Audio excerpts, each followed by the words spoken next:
तो कैसे आप लोग, उम्मीद करता हूँ आप लोग अच्छे से होंगे और बहुत ही मज़े में होंगे।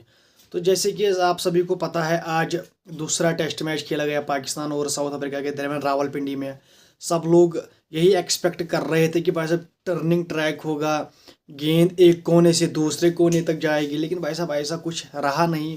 ऐसा कुछ ना हमें मतलब उतनी ज़्यादा स्पिन नहीं हमें देखने को मिली, ना कुछ फास्ट बॉलर्स को देखने को मिला। मतलब बैलेंस्ड ट्रैक हमें दिखा डे 2 में या डे 3 में या डे 4 में। ये आपको थोड़ा शरारत करते हुए दिखेगा ये पिच, लेकिन इसमें सबसे ज़्यादा अहम है कि आप पहले पहले ओवर में पहले इनिंग में आप ज़्यादा रनस करो, थोड़ी 300 350 की आप पहले इनिंग के स्कोर करो, फिर दूसरे टीम को आप अंडर प्रेशर कर सकते हो। शान मसूद 87 बहुत अच्छा खेला उस बंदे ने, लेकिन फिर वो स्वीप पे आउट हो गया। लेकिन भाई साहब जो बॉल इमामुल हक को पड़ी ना, वो मुझे आज के मैच में बस वो एक ही गेंद निकली है हार्मर के हाथ से, मतलब इतनी घूमी है। सेम लाइक दैट जिस तरह नुमान अली ने वो ब्रेविस डेविल ब्रेविस को वो बॉल की थी पहले टेस्ट में लाहौर में, सेम लाइक दैट वही मतलब वही बॉल थी भाई साहब, सेम टू सेम। वो एक ही बॉल निकली आज हार्मर के हाथ से।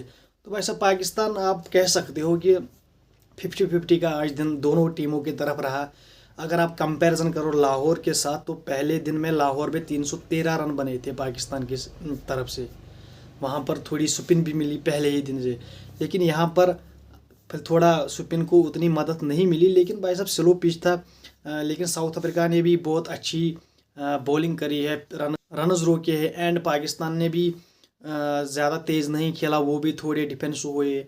मतलब 259 रन पाकिस्तान ने करे हैं आज के दिन में, जिसमें शान मसूद ने 87 रन करे हैं, अब्दुल्ला शफीक ने 50 करे हैं, बाबर आजम। मतलब बाबर की हाइप दिन ब दिन बढ़ती जा रही है। The value of Babar is getting low day by day. मतलब हर टेस्ट मैच के बाद बाबर की ना वैल्यू गिरती जा रही है, ऐसा आप समझ लो। क्योंकि यार उससे खेला ही नहीं जाता यार। मुझे तो लिटरली यार मुझे समझ ही नहीं आता उसकी प्रॉब्लम क्या है।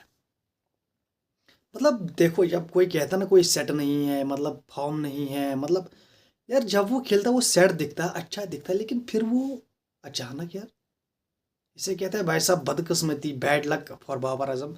और अगर आप लक की बात करो, जो अब्दुल्ला शफीक को आज लक मिला, कितने कैच छूटे उसके। मतलब एक बॉल स्टम्प्स को किस करती गई, लेकिन बैलेंस नहीं गिरी, इसे कहते हैं लक। लेकिन दूसरी तरफ बाबर आजम ने डिफेंस करा कैच, और जोरजी ने क्या कैच पकड़ा, इसे कहते हैं बैड लक। तो this is the part of the game. लेकिन भाई साहब बाबर को भी अब ये सोचना पड़ेगा यार, मुझे डोमेस्टिक खेलना है। अगर मैं डोमेस्टिक खेलूंगा तो भाई मैं कुछ कर सकता हूँ, लेकिन अगर वो अपनी ईगो पे अड़ा रहा कि मुझे डोमेस्टिक नहीं खेलना, मैं एक बड़ा खिलाड़ी हूँ, मैं क्यों खेलूंगा डोमेस्टिक इन घिसे पिटे स्टेडियम्स में, तो भाई साहब वो कुछ नहीं कर सकता है। तो भाई साहब यहाँ पर बाबर को भी सोचना पड़ेगा। और भाई साहब दूसरी तरफ साउथ अफ्रीका ने आज बहुत ख़राब फील्डिंग करी है। तो पहली बात तो ये सच है कि अगर आप कैचेस पकड़ोगे आप मैचेस जीतोगे, लेकिन स्लिप में कितने कैचेस छूटे एडन मार्करम से। मतलब साउथ अफ्रीका फील्ड में not up to the mark. ये तो फिर जब 3 ओवर दिन के बकाया थे, तो भाई साहब फिर इन्होंने नई बॉल ले ली, एंड रबाड़ा को कहा कि आप विकेट दे दो। भाई साहब उसने विकेट दिलाई रिजवान की, वरना अगर रिजवान वहाँ पर सेट होता कल के दिन में, तो मे बी वो आपको बहुत दूर लेता गेम से साउथ अफ्रीका को। तो वहाँ पर रबाड़ा ने एक अच्छा ब्रेक थ्रू दिलाया साउथ अफ्रीका को, और साउथ अफ्रीका को थोड़ा 50-50 की पोजीशन पे लाया इस आज के दिन के एंड में। तो भाई साहब आज का दिन आप समझो दोनों टीमों के हिसाब से बहुत ही नॉर्मल था, मतलब 50-50। लेकिन पाकिस्तान ने अपने आप को वहाँ स्टैंड करा है कि यहाँ से वो इस मैच को जीत, पहले ही दिन में जीत भी सकते हैं और हार भी सकते हैं।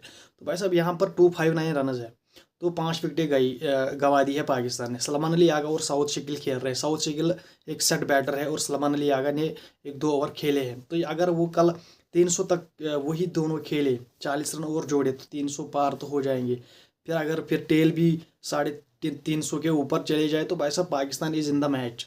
तो उनके हाथ में मैच है, वो मैच को आसानी से क्या कहते हैं इसको जीत सकते हैं। लेकिन अगर यही कल वो फिर से वही क्लैप्स हुआ 16 रनस पर या 17 रनस पर, फिर तो आप पाकिस्तान से ये उम्मीद नहीं लगा सकते हो कि पाकिस्तान जीत सकता है। तो पाकिस्तान के ब्राइट चांसेस है 300 प्लस के स्कोर को लगाना पहले दिन में, पहली इनिंग में।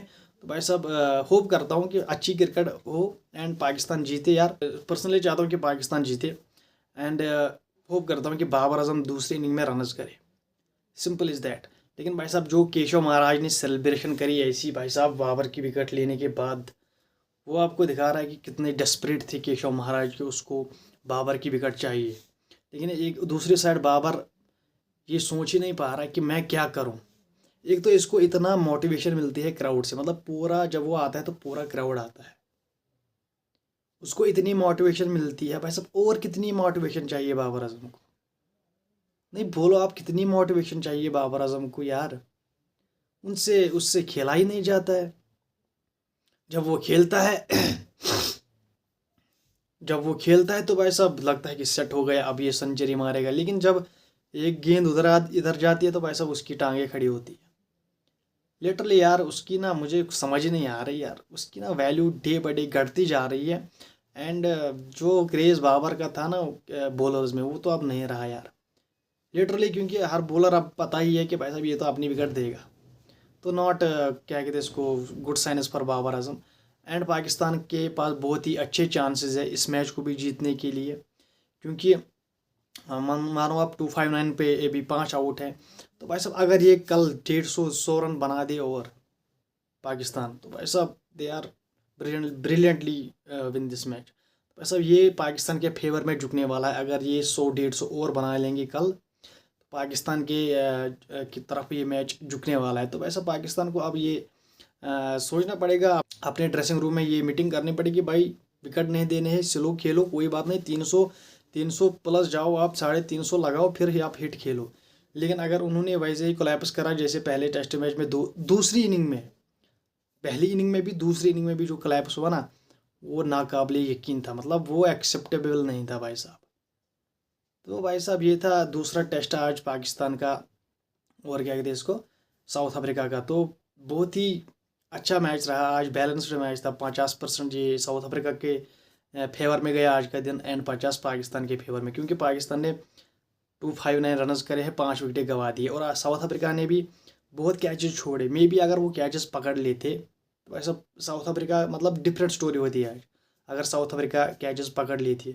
साउथ अफ्रीका ने बहुत ही क्या कहते हैं इसको बुरी फील्डिंग करी है आज, उनसे कैचेस भी नहीं पकड़े गए और कैचेस भी न्यू मैचेस। लेकिन जब आप कैचेस ही छोड़ दोगे तो भाई साहब फिर आप ये एक्सपेक्ट नहीं कर सकते कि हम मैच जीतेंगे। क्योंकि जितने चांसेस आपने अब्दुल्ला शफीक को दिए भाई साहब, अगर वो विकेट गिरता तो 50 उसके कम होते डायरेक्टली। अभी 200 ही स्कोर होता पाकिस्तान का, लेकिन आपने उसके कैचेस छोड़े, उसने 50 मारा एंड 250 के ऊपर अभी पाकिस्तान का स्कोर है पहली इनिंग में, अभी वो खेल ही रहे हैं। तो साउथ अफ्रीका ने बहुत ही गंदी फील्डिंग करी आज। एंड जो इमाम उल हक को हार्मर ने बॉल की, that was brilliant ball. And Shan Masood एक स्वीप करते हुए आउट हो गया, उसने भी 87 रन बनाए। बाबर आजम की तो आप बात ही मत करो, वो तो मुझे समझ नहीं आ रहा वो क्या है, हैं? और मोहम्मद रिजवान, वो तो निप बैक, ऑफ साइड से निप बैक आ रही है बॉल और उसकी टांगे काँप जाती है और वो आउट हो जाता है। सेम लाइक बाबर भी इसी तरह आउट होता है, इसी तरह रिजवान भी आउट होता है। तो भाई साहब बहुत सारी चीज़ें हैं डिस्कस करने को। लेकिन भाई साहब दूसरे कल डे 2 है, देखते हैं कल क्या होता है। कल तरफ इस स्कोर को लेता है पाकिस्तान 300 पार या 200 पार, समझ रहे हो आप। तो भाई साहब ये थी कुछ आज की अपडेट। मैं मिलता हूँ आपसे अगली वीडियो में, तब तक के लिए चैनल को कीजिए सब्सक्राइब, वीडियो को कीजिए लाइक एंड बेल आइकन पर ज़रूर प्रेस कीजिए। Bye bye.